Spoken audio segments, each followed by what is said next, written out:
नमस्कार, मी हर्ष शुक्लार. आज 15 ऑगस्ट निमित्त 4 शब्द बोलणार आहे. ते तुम्ही शांत चित्ताने ऐकून घ्यावे ही माझी नम्र विनंती. चौतीन रंगाचा आभाळ याचा जला नतमस्तक मी त्यांचा, त्यांनी भारत देश घडवला. तुम्हाला स्वातंत्र्य दिनाच्या हार्दिक शुभेच्छा. 15 ऑगस्ट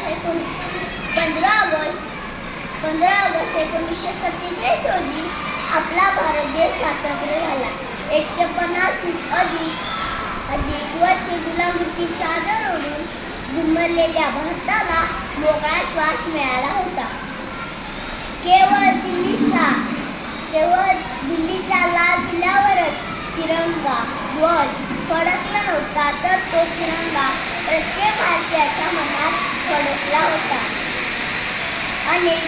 अनेक स्वातंत्र्य सैनिकांच्या बलिदानातून भारताचे स्वप्न साकार झाले.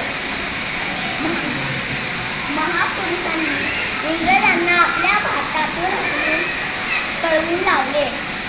आपण आपल्या वाईट गोष्टी पळवून लावल्या. आपला भारत देश स्वच्छ व विकसित बनवूया. धन्यवाद.